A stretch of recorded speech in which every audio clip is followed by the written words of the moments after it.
is 3 o'clock. It's time for chapter 4, the Thule Society. I have actually collected a number of images for this reading, so I'll put that up here. And the link to this image board is in the description if you want to check it out. So let's go ahead and read chapter 4. This was, I guess, only one person voted in my poll. So you, the one person who voted, you're getting another reading of Nazis in the Occult today. So this is chapter 4, the Thule Society. Quote, in the depths of his subconscious, every German has one foot in Atlantis, where he seeks a better fatherland and a better patrimony. Hermann Reiching, Hitler speaks. And my note here, again, I read this several years ago, is that they wanted to erase the past that they themselves would weaponize. And I think that's something that continues to this day. People tend to romanticize a past that never was. And, you know, can we go back to this golden age, which has never really even existed? And in fact, even with all of the things that are happening these days, one could say that we in the West are living in some very comfortable times, if not prosperous times, where I think we're just dealing with the problems that we haven't figured out how to solve yet. And the solutions have been put forth by the so-called left, and they're not working. Things like what is it? The giving drugs to people, like the harm reduction kind of thing.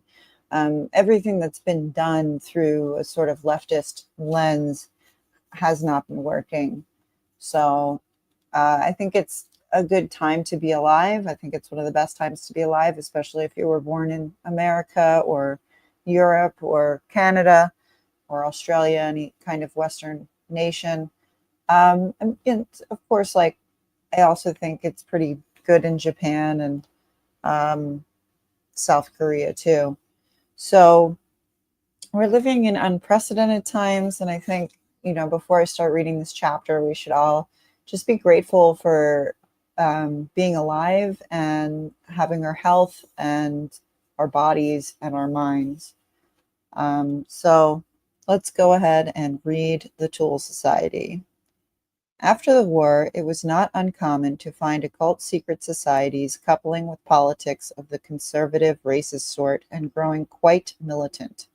The Germanenorden was reactivated, and Hermann Pohl's Bavarian branch took the cover name of Thule. Not until 1933 did the connection between Thule and prehistory of National Socialism come to light, when a beefy adventurer published in Munich a book with the intriguing title Bevor Hitler kam, Before Hitler Came. So I actually have an image of that here. Here's the book. It must have enjoyed a vogue because there was a second printing in 1934. Both editions were confiscated by the Nazis and the author vanished, murdered, his publisher claimed. Hitler had already given a rather simple, straightforward account of his political debut in an insignificant workers' party, and he apparently did not care to have another version publicized. The author, who called himself Baron Rudolf von Sabotendorf, had been Grand Master of a small lodge which called itself the Thule Society, and he stated right at the outset, Thule people are the ones to whom Hitler first came. And so there's an image of him. And we're going to learn about him in this chapter. Sabotendorf himself acknowledges his debt to a man whom Judentum could not get rid of, Theodor Fritsch, and to 3 Austrians who started the fight against Judah, Guido von List, Jörg Lanz von Liebenfels, and List's disciple Philip Stoff. So Philip Stoff is here.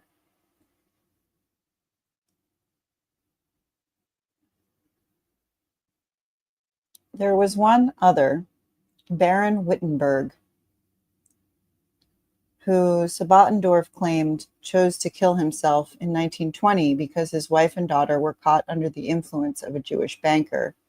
This unfortunate man's compendiums, published in 1914, an index of Jewish titled people, an index of titled people and their connection with Jews, and Jews of industry, science, authors, and artists, had been snatched up by Jews, said Sabattendorf, and there were no more copies available. Thule and the Germanen Orden joined forces right after the war. Sabattendorf prepared a brochure for the initiates coming home and started a publication called Runen. And I have an image there to bring in new members. The first 3 members of the reconstituted circle were Dr. George Gabatz, a bald-headed Red Cross worker and member of the Audubon Society who looked like Erich von Stroheim and wore a keychain across his waistcoat from which dangled a swastika, emblem of the Thule Society.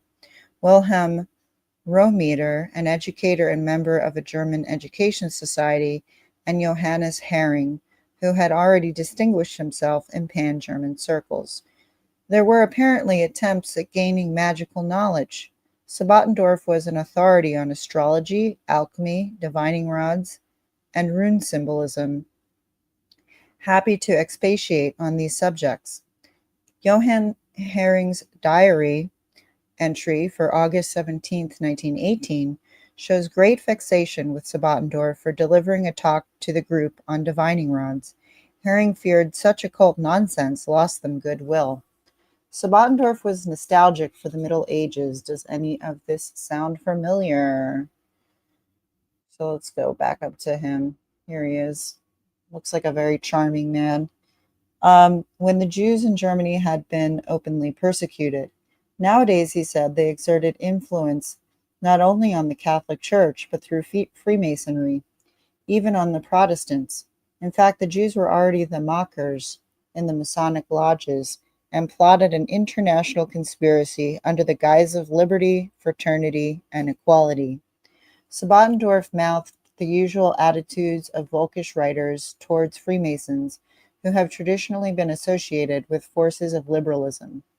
The Pan-Germans pledged themselves to combat the world conspiracy, being led by Freemasons and international Jewry. And then I wrote next to that, it never died. However, Sabattendorf had a love-hate relationship with Freemasons.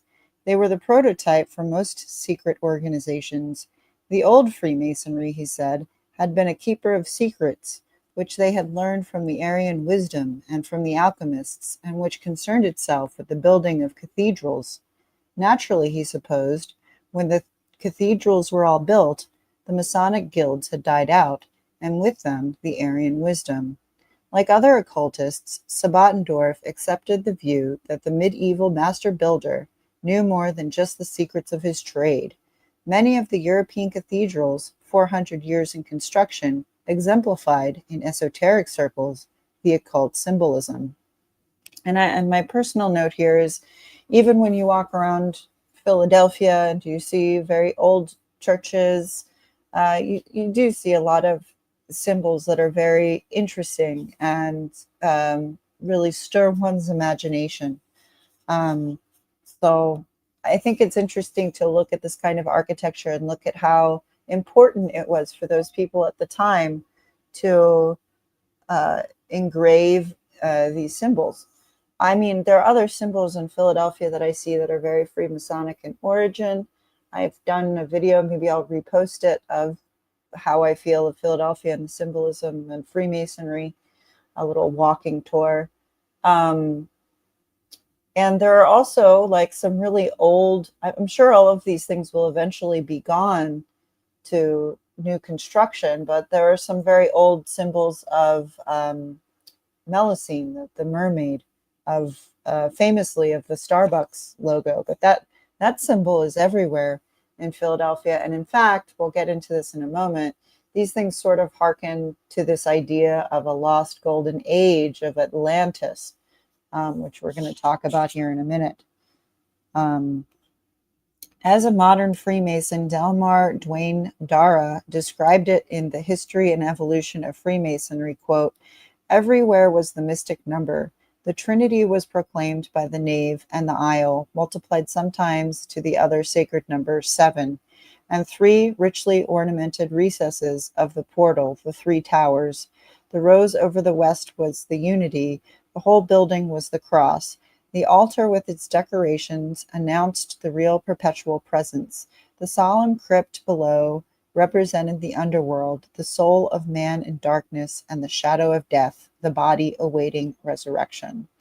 Um, I grew up in a Lutheran church, and we were told that the church's roof, which I always thought was very beautiful, was meant to conjure the image of Noah's Ark.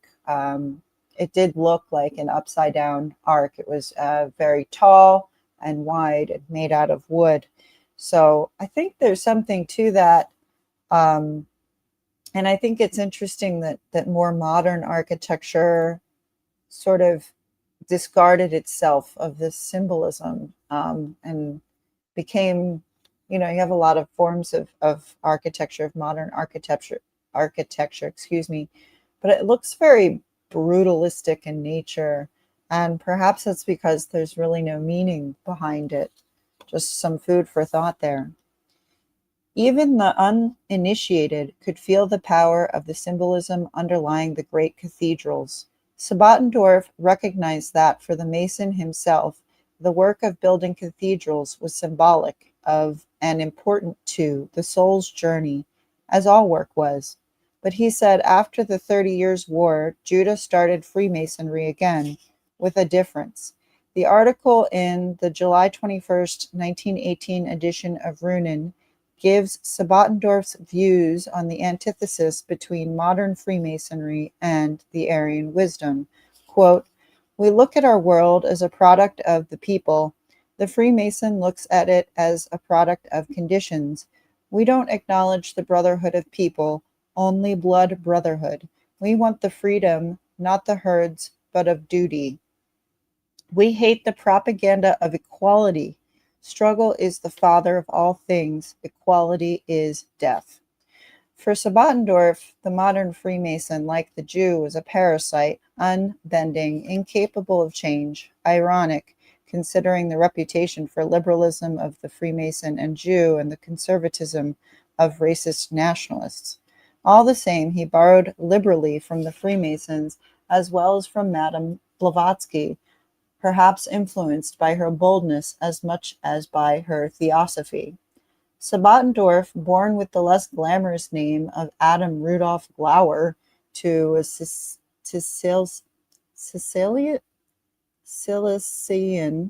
Cilician? I don't think it's Sicilian.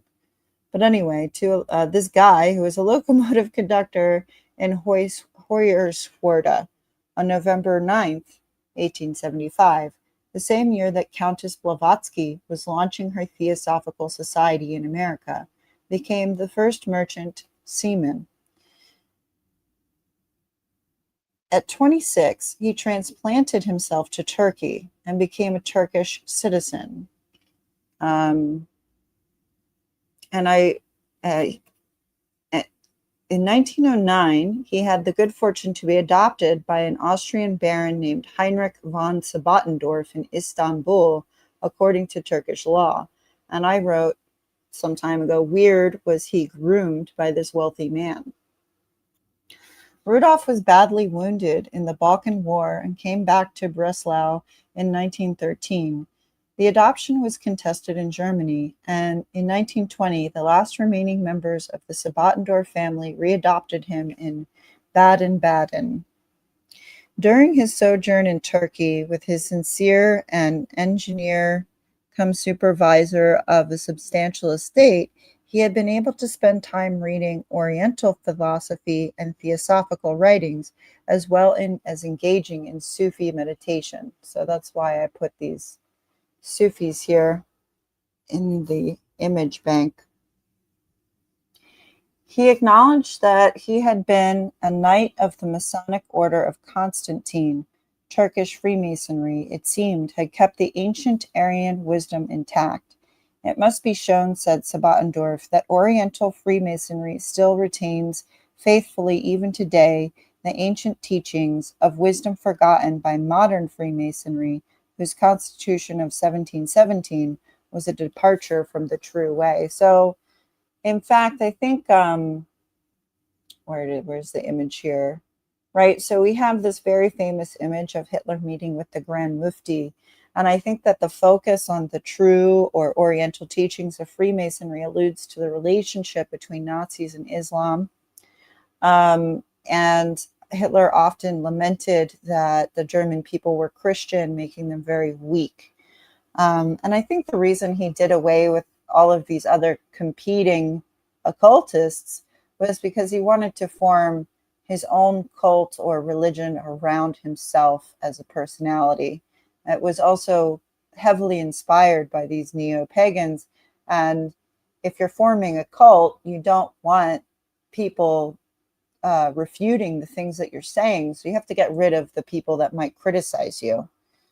Oh, excuse me, my phone is ringing. Hold on just a moment.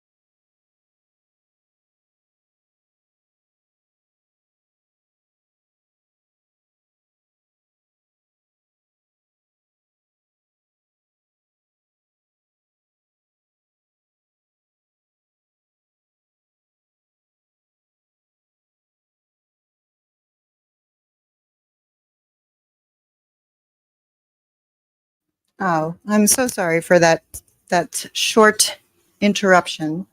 I just got a job offer, so that's good. Um, hello, Terry. What's going on? Nice to see you. What do you mean by shapeshifter? A video of you walking around Philadelphia and telling us what you see sounds very interesting. Okay, I'll put it back up. I got a little self-conscious about those kinds of things, but if you're interested, I can definitely put that up for you guys.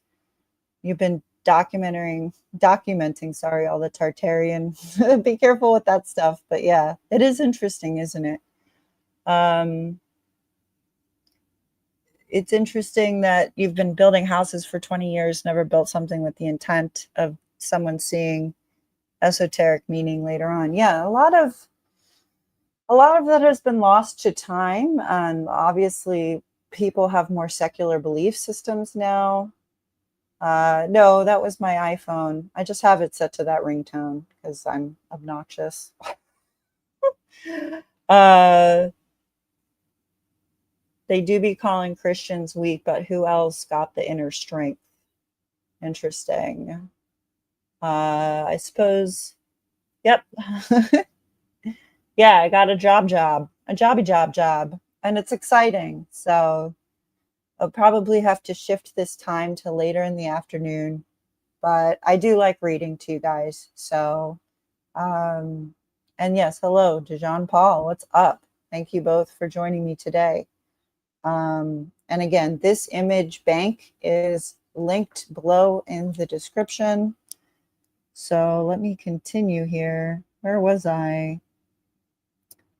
Where was I? That was good news, but now I'm like lost in my reading here. Um, okay, so right, the Oriental. So they're obsessed with this, what they're calling Oriental form of Freemasonry, right? And so by 1918, Sabattendorf had formed his own lodge, the Thule Society, and elevated himself to the rank of Grand Master. One of his first acts was to place an advertisement in the local paper, inviting men to a meeting. Like, can you even imagine? Like, it sounds so much more quaint than like what we have going on today with all these scary like message boards and Discord servers. Like, I read this, I read your ad in the newspaper. I'm here for the meeting. Those who responded were sent a letter predicting the imminent collapse of Germany if racial intermarriage were not halted. Each prospective member was to be on probation for 1 year. The initiation fee was 20 marks. The quarterly Ardensnacht,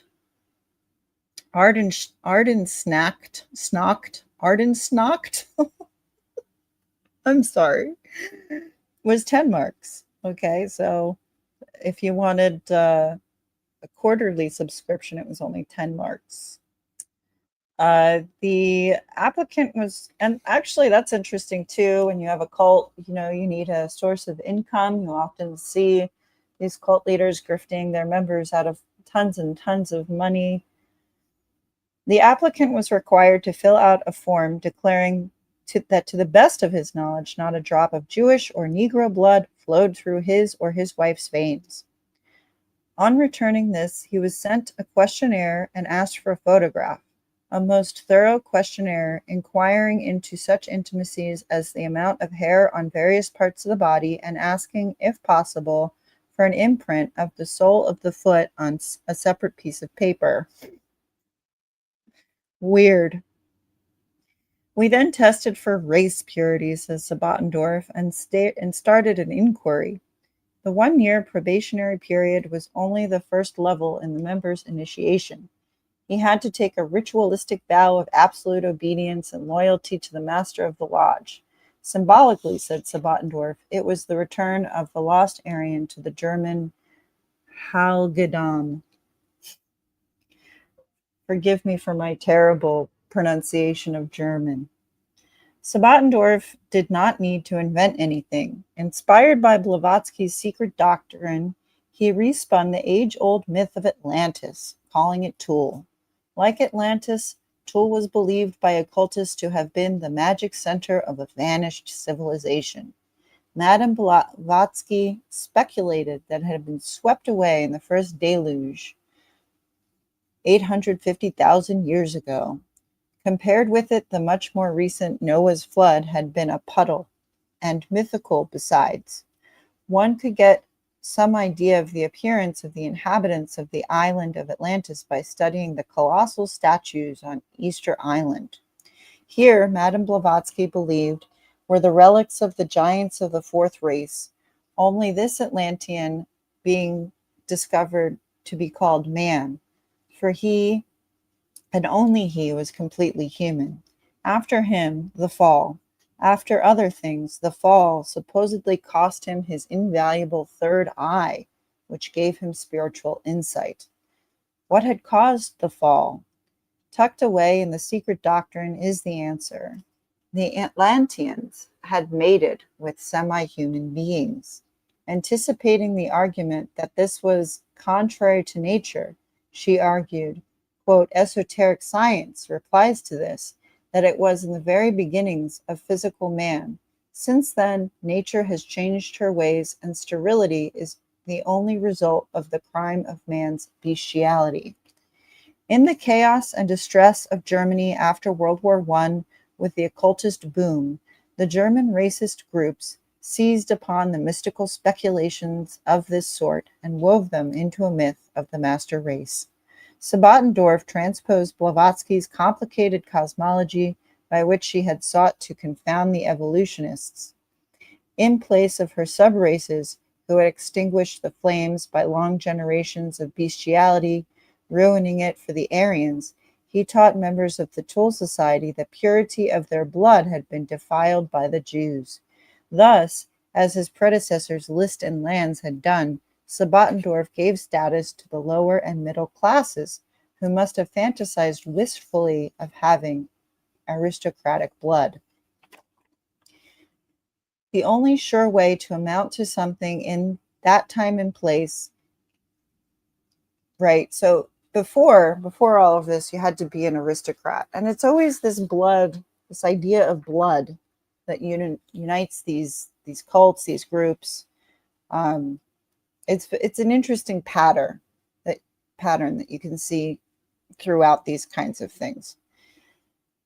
So because they don't have aristocratic blood, it gave them a better chance to become higher status. Um, Not only did this mystical doctrine elevate them to potential Aryan supermen, the dormant occult powers would reawaken in the Aryan people in the 20th century with the appearance of supermen who would restore the German folk to their ancient glory and lead them into conquering the world. But it released them from the binding strictures. It also released them from the binding strictures of Judeo-Christian morality, which had been, after all, inspired by the enemy and calculated to rob the pagan heroes of their vitality. With the old order going down to destruction, people felt threatened on all sides by the specter of progress, the frighteningly rapid growth of alien populations in the cities, and the advent of mass production and modern technology, and above all, the feeling that an imminent revolution would come to turn everything upside down. Sabatendorf owed a considerable part of his success to these fears.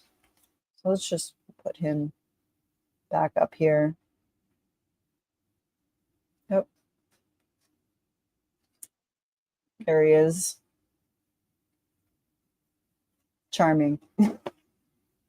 What's that physiology or whatever you call it? What's his skull shape? All right, anyway, he was an accomplished astrologer and magus. His mission, as he saw it, was to reveal certain basic esoteric secrets, to counteract a vast network of alchemists and Freemasons and Jews who had hatched a plot of monstrous dimensions to undermine the civilized world. The existing religious institutions had apparently grown too weak to make any unified effort to resist.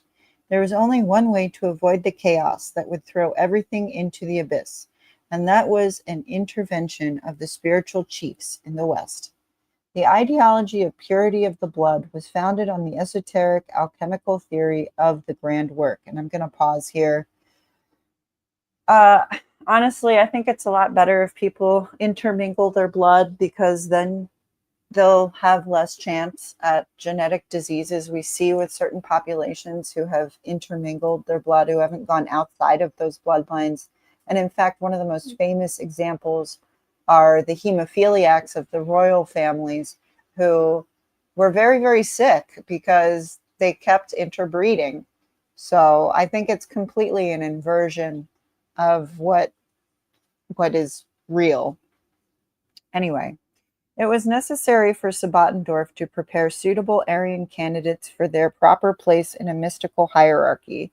Therefore, he taught them certain mystico-magical exercises, which the French occult scholar René Alou defines as, quote, a yoga founded on the repetition of certain syllables during periods determined by the synodic revolution of the moon, and in association with signs of the hand and passes that had for a goal capturing the most subtle radiations of the original force for the purpose of integrating them into the human body and to spiritualize matter into universal energy. And so that's why I have this image here from the transcendental meditation folks who believe that if you do it just right, that you can fly. Of course, this is a very well-timed photograph of them lifting, basically hopping off of their mats. And there's a documentary, if you've never seen it, it's called David Wants to Fly, and it is about transcendental meditation and David Lynch. And this idea, what I love about this documentary is that he reveals that these mantras that they give the people that are supposed to be your own personal mantra are not actually your own personal mantra. They're just recycled mantras. And then, of course, we have like the hand signals, which we're about to go over. Many different ideas about hand signals. But of course, the Thule Society had its own ideas about hand signals. So we'll go into that in a second. This is reminiscent of the conjurations and incantations which occultists have always used in the practice of the black arts. Alou points out, quote, for example, to make the sign I, one closes the right hand and extends the index finger toward the outside of the closed palm. The sign A is represented by the hand held so that all the fingers are situated on one plane, while the thumb forms with the index finger a right angle. These movements of the hand are then held at various parts of the body, neck, chest, and stomach, which concentrates mentally on these gestures and the repeated syllables until little by little, according to Alou, an abnormal heat increases progressively and is conducted to different points in the body. At the same time, changes in the senses of taste and smell are observed, and ultimately the disciple will see a black shadow that marks the end of the first part of the work. When that happens, the day is celebrated like the beginning of a new life, and the disciple receives his lodge name. The initiate perceives colors changing, which signifies his subtle transmutation from one phase to the next. The black of the shadows changes itself to blue, to light red, and to pale green. When the tint has become a luminous green, this period is finished. Next, in conjunction with passes of the chest, comes a glaring white. Alou says, after the ventral posture, these mystico-magical exercises end in the elaboration of a shadow of a pomegranate red. The Oriental mason has become the perfect master. The cubic stone is entirely shaped. The Oriental initiates name these tasks of the spiritual work the science of the key, and name themselves the sons of the key. There is a colored light field around human bodies, and that there is this colored field, right? You probably already know, but people call it the aura, right? It's an old esoteric belief. These colors or auras are allegedly visible to clairvoyants and sensitives. The colors, while presumably present for these people, are also symbolic, and there are varying interpretations as to the significance of each. All of Sabatendorf's rituals had as their aim one effect, the same as of the other esoteric groups, dissolving the small self so that the divine self could become manifest. The teaching holds that there is a world beyond the senses which can be reached with proper preparation. It is not material. The occultist believes that he can ascend to it in various stages, each of which has its own particular pitfalls. It is certainly not for everyone. A great effort of will is necessary. So is courage. It is not possible to get anywhere by moving haphazardly from one stage to the next. One must observe the strictest protocol and techniques. For this, of course, the services of a master are absolutely indispensable. Demons lie in wait everywhere, and the journey is most perilous. Sabatendorf taught, quote, once you get to the end of our training, we sense our terrestrial body becoming more and more strange to us. We cross beyond it. We see distinctly that it has become dust and ashes. It is the lowest point that can be attained, that where shadows of death and their terrors involve us. It is for this reason that the ancient Oriental Freemasons received into their community nothing but courageous men, because the tests reserved for the neophyte were very harsh. Courage and endurance were the two principal virtues that were necessary. And so his book is here. This is what he wrote, The Islamic Teachings at the Heart of Alchemy. And you can also see the symbols here of that are repeated in many Islamic mosques. So I really think that there's a lot of overlap here between Islam and Nazi occult beliefs. Let's see here. Let me open that image a little bit so that it's like a bit bigger. if I can.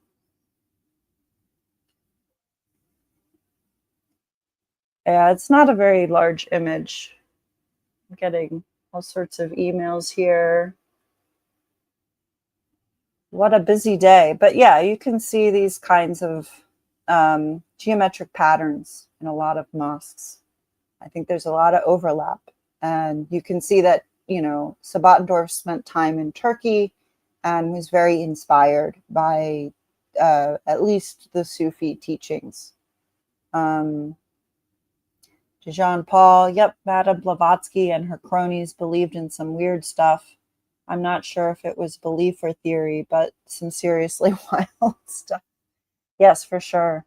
Um, and it's something, I've been studying these things for uh, quite a few years now. And I like to just note the kinds of parallels that we see in, the occult practices of proto Nazis or the occult practices of people today. There are certainly threads that you can draw out from all of these things. So let's see here. So to this end, Sabattendorf exacted from his disciples the cry, Sig Heil, glory hail, which symbolizes the kind of blind obedience the Arab formula speaks of when it exhorts the initiate. Be between the hands of your sheikh like a cadaver in the hands of him who washes him. The master, in esoteric teaching like the sheikh, is God's emissary. The relationship between disciple and master is particularly meaningful in the occult tradition. And so this kind of reminded me of Lady Gaga and Marina Abramovic. Lady Gaga was her neophyte, as this book will say, and was made to do all of these very strange things in the woods in order to be initiated into Abramovic's occult belief system.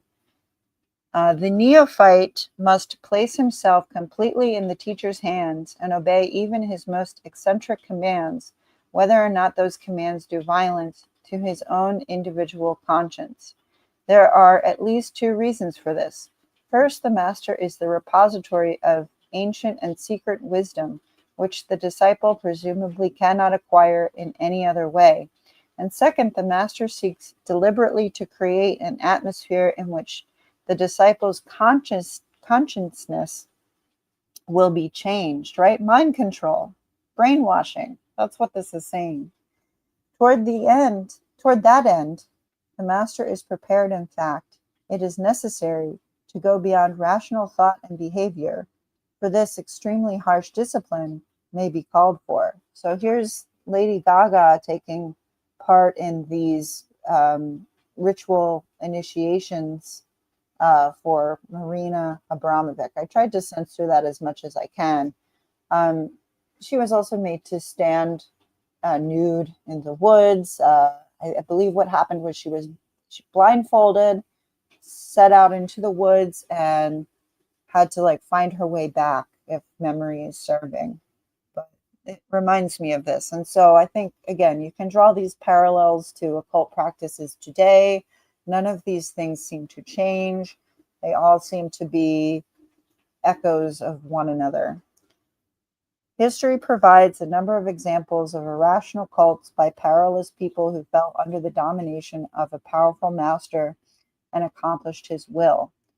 The assassins, and so I have an image here from the assassins of the 11th century, a secret politico-religious order of the 11th century Islam, made the murder of its enemies a religious duty. Has anything changed? An absolute ruler presided over 3 deputy masters. Under them were the initiated and then the students, who were only partially acquainted with the secrets of the order. The students in time graduated into the ranks of the initiated. Below the students came the active members of the order, the devoted ones, young men who were kept in absolute ignorance of the teachings of the sect, but from whom complete obedience was expected. They were the blind instruments in the work of secret political assassination planned by the leaders. The terrorism they spread for 2 centuries was disproportionately greater than their actual members, and the name assassin became associated with dread in the Middle East.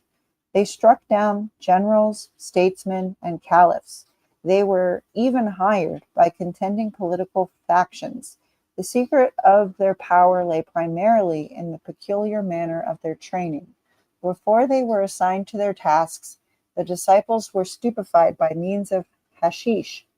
And I want to pause here and say that I think this is just sort of off the cuff that, you know, drug use is heavily promoted in our society today. And I think that the greatest drug of all is actually sobriety and exercise, which leads to a very nice clarity of the mind. And that all of these promotions of these drugs are bad, and that and that these certain drugs, I think, can really open you up on a spiritual level, in terms of, like, let's say, demonic possession. And I'm not the only one who thinks this. This is not my own idea. Anyway, so they would take hashish. An assassin is just the English analog of the Arabic hashashin, one who is addicted to hashish, and while in an ecstatic state, plunged into sensual pleasure as a foretaste of the bliss which would be theirs in paradise if they faithfully followed the orders of their superlords, right? And so this creates a nihilistic death cult. And I think you can draw that thread from these assassins to the jihadists of today, right? They are promised a number of virgins, right? They're going to go to a paradise full of virgins, because that's the only thing that goat fucker could think of. Anyway, the training was so marvelously effective that the young men were indifferent to the threat of death, which gave them a considerable edge over their opponents. And then we have the thuggies or thugs of India here, and they were comparable. A religious fraternity of Hindu origin, they were known to commit murders in honor of the goddess Kali as early as 1290 and lived chiefly on plunder. Thug equals conceal, hence a cheat in Sanskrit. So here's another image of them. And of course, here's the famous Hindu goddess Kali, who they worshipped. They were highly organized gangs traveling about India for more than 300 years. They had a jargon and signs, and the character of their assassinations conformed to certain ancient religious rites, pointing back to the destructive power of nature. Through spies, they would learn of wealthy people undertaking a journey and strangle them with a cloth. Another class of thugs murdered people in charge of children and then sold the children into slavery. They really formed a caste, hereditary for the most part, although a few recruits were admitted from outside. A number of Mohammedans joined, but no washermen, sweepers, musicians, poets, blacksmiths, carpenters, oil vendors, cripples, or lepers could become thugs. After each murder, there would be a special ritual in honor of Kali, the feminine aspect of nature's demonic power.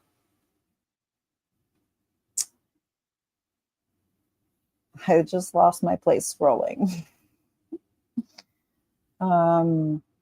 Here it is. In addition to all the other dangers, the disciple of an esoteric group runs the real danger of falling victim to a domination which may indeed leave him little more than a living cadaver. Right? Stay safe and don't join a death cult, which was a t-shirt idea I thought of some time ago, and it still seems to be relevant today. Like all other such groups, Thule had an inner circle and an outer circle. Both were involved in raising their consciousness to an awareness of non-human intelligence in the universe, and in trying to achieve means of communicating with these intelligences, right? I think we're hinting at demonic forces here. I think that's what this writer is hinting at. Some writers have speculated that the inner circle were Satanists who practiced black magic. Satanism is, of course, not unknown in esoteric circles. It is simply the crooked path to self-transcendence. There is even a philosophical rationale, Gnostic in origin. Since the world's ways are illusory and evil, the creation of Satan, all worldly behavior is equally sinful. The occultist therefore has two choices open to him. He can either become an ascetic and renounce the world, or, since he recognizes the non-materiality of the divine nature, he may feel morally free to defy convention and indulge his passions to the full. Whether Thule members chose the left-hand path or not, it is certain that, like other occult groups, they aped Freemasonry. I mean, not just that, but so many other, what I've said before, and I think it bears repeating, is that Western occultism really is a buffet of esoteric ideas from all sorts of places, India, the Middle East, etc. So it's not just Freemasonry. And I go back and forth with Freemasonry and their project, but I think the Freemasons of America were a fascinating group of men.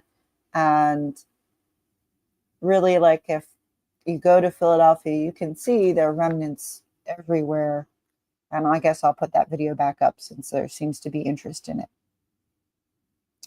I often joke about the Freemasons, at least they knew what they were doing. I feel like with a lot of the darker practitioners of the occult today, they don't know what they're doing, and they're opening themselves up to some really dark things. One reason why secret societies like Thule imitated the earlier prototype, despite their enmity toward it, was that it had a history of guarding ancient secrets. In a series of pamphlets published in Germany in the early 17th century, at a time when the upheavals of the Renaissance and Reformation had called into question many verities, this mysterious fraternity announced that it possessed spiritual knowledge of supernatural truths, which could be revealed only to specially prepared initiates. And I think I still have that video up about fraternal orders and how these things work. If I don't, I'll put it back. But this is a tale as old as time. There's nothing new under the sun.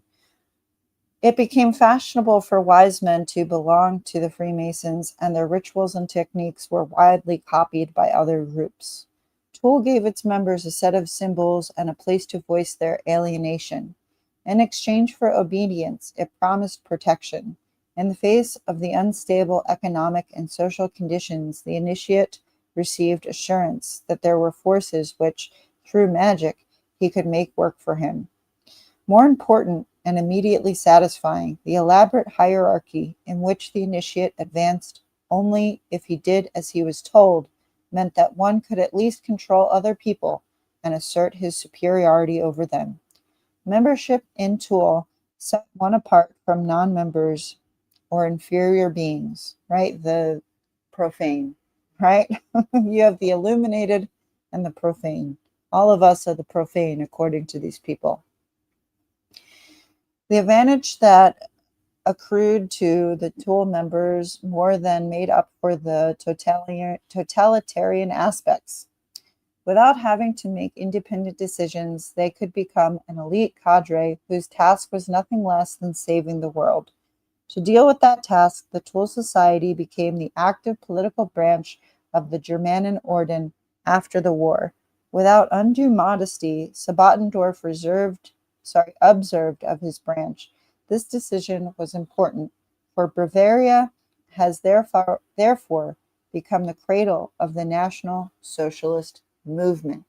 So that's the end of chapter 4. Chapter 5 is riffraff into supermen. Let me see if you guys have anything fun to say. I'm getting kind of peckish. I'm a little hungry. So what's going on in the chats here? Weird stuff indeed. The greatest drug of all is sobriety and exercise. That's one of the hottest takes I've ever heard. You've heard so far? Are you serious? Have you ever been completely sober and exercised every other day? I'm telling you, it opens up the mind. If I were to start a cult, my cult would be pretty boring. It would be like you have to jog every other day or at least take a walk every other day, and you can't drink and you can't do drugs, and you gotta eat strawberries and chicken salad. Well, so if you guys ran a cult, what would be some of your rules? Because they always have to have some crazy weird rules, and I guess we'll leave it there. Uh, like, is it crazy to think that like having taking care of your body, which is a temple, is like, I mean, I just when I was running every other day and I was completely sober and really like taking care of myself, uh, I had so many wonderful ideas about things like writing and um, all sorts of stuff, and I felt great. It'll make you feel great. So if you can do it, you should. Um, I recently heard that the most punk rock thing you can do is find a woman, have children, and work hard your whole life until you die with grandkids by your side. It is the rebellious thing to do these days, right? Because it's become so ingrained in our society that well, due to like I guess Marxist infiltrators, that the nuclear family is this terrible thing. If Terry's still here, I saw that video you made where you saw the eco socialists, right? The people who think that all of humanity is a bad thing and that we should just go extinct. Um, let's see, like eco socialists, but they're antinatalists. You know, they really believe that humanity is the worst thing to ever happen to the earth, and that we're a scourge, and that you shouldn't have children. And I guess like about 20 years ago, these ideas would be really crazy, but now they seem to be very commonplace. Um, I see that the trans flag is, of course. Wow. Why did it change? I clicked on it. That's weird. Well, anyway, on this one, it has the trans flag. I thought that was really funny that you were there with Jamie and you're like, they're eco socialists. These people don't believe that humankind should continue. Um, they scared you. Civilization is bad and we're better off as cavemen. Yeah, they have this idea, this sort of like, I guess like kind of it's always the same, like kind of back to the earth, right? Back to nature. Um, when I really think these people couldn't last 2 days in the wilderness. It's fascinating. They really advocate for things that they couldn't, I don't think, stand themselves. Like, I would be able to do it because I've had that kind of training. I was a Girl Scout. I loved the outdoors, for a really long time. But I know how to build a fire. I know how to build a shelter. I was very interested in all that kind of thing, but I don't think these people would last 2 days in the wilderness. I really don't. But they believe that human beings should not have families. They should not, you know, propagate. And it's a cult. I think all of this stuff it's very cult like. I'll tell you, one time I stayed in something called an eco resort when I was in Vietnam, which I visited quite a bit, and I really hated it. You know what? I like air conditioning. I like I like to have an indoor shower. I vowed to myself to never stay in an eco resort ever again after that. I also had some of the worst nightmares I've ever had, um, staying at this. so-called eco resort in Vietnam. So I think that's it. I really thank both Dijon, Paul, and Terry for joining me today. I see we have 3 people, so there's a secret lurker. That's fine if you're just listening. Yo, it was it was so bad. Let me see if I could, because it looks cool and it sounds like a cool idea, right? Like I'm gonna take a break from the internet, like I'm gonna like, enjoy nature.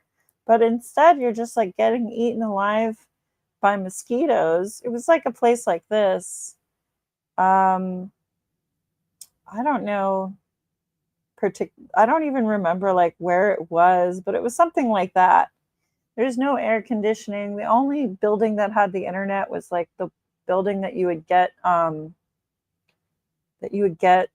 like your food at. And because this eco resort was in the middle of nowhere, you were basically reliant on this restaurant in the main place. And what ended up happening is I stayed there for 2 nights. I had the worst nightmares I've ever had in my life. I swear it's haunted. Of course it would be, considering everything that happened in Vietnam. And uh, after 2 nights of this, I like contacted a friend of mine who I had met through my travels, and I was like, "Where are you in Vietnam right now?" And she said, I'm in Ho Chi Minh. I'm in Saigon. You should come. I have this great hotel room. You can stay in my hotel room with me. Blah blah blah. So I canceled it because I was supposed to be there for the rest of my trip, but I ended up canceling it. I didn't even care if I was going to get my money back. I was like, no, I I have to get out of here. This is the one of the worst places I've ever stayed in, and I've stayed in some unsavory places for sure, as like a very cheapskate traveler type of person. Finna get eaten by black widows at night. Yeah, I don't know if they have black widows there, but there were certainly a lot of mosquitoes, and it was really not something that I was interested in dealing with any further. So I don't. If anyone is ever thinking of like I'm going to go to an eco resort, just don't do it. You know. And what's crazy is what a racket, because this place was so stupidly expensive. It was far more expensive than any place you'd normally stay in Vietnam. Like if you go to Vietnam right now with like US dollars, you can live like a king or a queen for like months, because it's sad, but their money isn't really worth much. And so you can get really nice hotel rooms for like $15 a night. Like you don't have to chintz out when you're in Vietnam. Um, Terry says, I talked with a Vietnam vet that said they almost camped on a nest of them. Okay, so I clearly have no idea what kind of bugs are out there, but I believe you. And it was definitely not something I would recommend to anybody. Um, their Vietnamese scout was like, nah. Um, so that's my personal anecdote for today's stream. I hope that this book is illuminating, to use some occult speak. Um, I got really torn up about what happened to Charlie Kirk, and I was sort of, all the stuff that I cover seems so trivial, compared to that. But I'm thinking a more traditional video is better for exploring mimetic murder. But I have a lot of information concerning, Tyler Robinson and all of that stuff. And people have been hating on the governor of Utah, but I think he said some really fantastic things about the internet and what we're dealing with. Terry says the next morning they went to the spot and saw they would have all died. Interesting.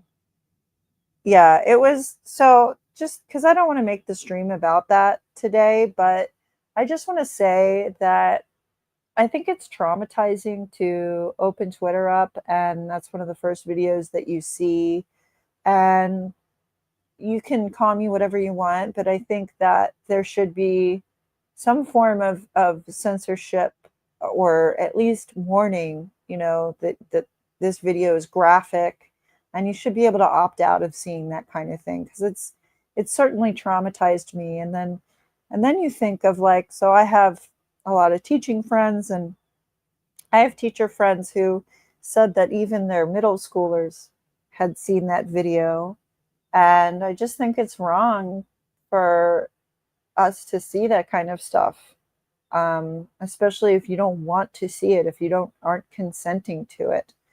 Um, and so I think there should be a way to opt out of seeing that kind of violent imagery. I certainly, I also knew that. I also knew the moment I saw that, oh my goodness, he's not alive anymore. Um, and it felt so bad and sickening. And of course, you have all these leftists.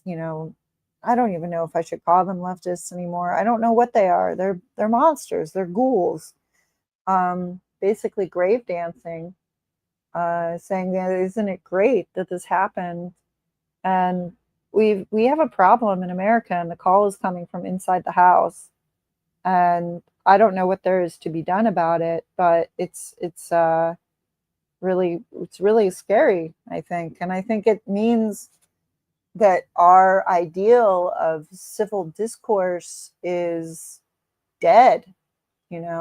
That's what that represented to me. Um, and Terry said it breaks your heart.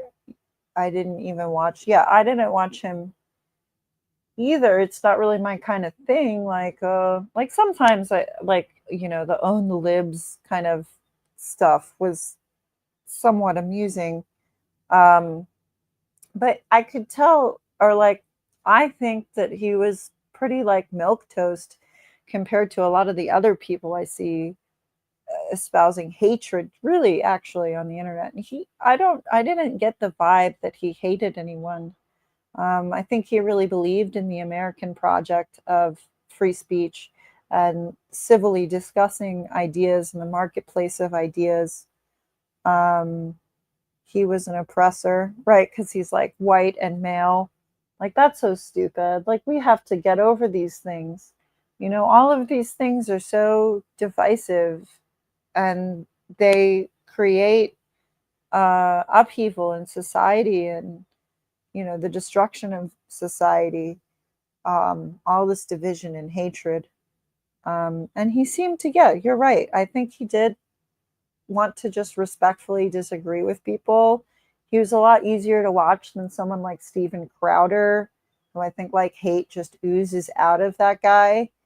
Um, and I'm not really here for division. I'm not really here for hatred. That's why I read these books about Nazis, because I think it's a good reminder to see what the mindset was of these people, and it's very similar to some of the more extreme people on, let's say, the right wing side. I mean, I think there are extremists on both sides of the aisle. I think moderate centrists have to come together. I think we know what the problems we're facing are. We know that these soft on crime policies do not work. Um, we know that these things like harm reduction do not work. We have to figure out how to deal with the issues that are plaguing our society. And one of those issues, or a lot of these issues, stem from these so-called liberal policies. And so I'm a believer in attacking the policy, and in saying, like, look, this policy does not work. It has not been working. We've tried this for 10 or 15 years now, and it's only made the problem worse. And so it's time to go back to the drawing board. And so I respected him and what his project was, with bringing civil discourse to college campuses. So, those are the things that I think. That's what I believe. And that's why I was, I think, so shaken by the whole thing, because to me, it indicates a dissolution of civic discourse. in the United States, right? We can kill our enemies as long as they're the right people, right? Luigi Mangione is the folk hero example. So, all right, I don't want to like talk your ear off about my beliefs and what's happening, but I was really shaken by the whole thing. And I don't consider myself on the left or the right anymore at all. I'm someone who's interested in information, interested in policy, and I want people who work hard and pay their taxes to be able to live in a safe and healthy society. And that's not what we have going on right now. And we have to do something, but I don't know what it is. Um, so with all of that being said, I appreciate Terry's time. I appreciate Dijon Paul's time. If anyone else is here, I appreciate your time too. And if you're watching this on catch up, thank you so much for listening. I hope you're having an awesome time doing whatever you're doing. And I'll catch you on the flip side. Take care, everyone.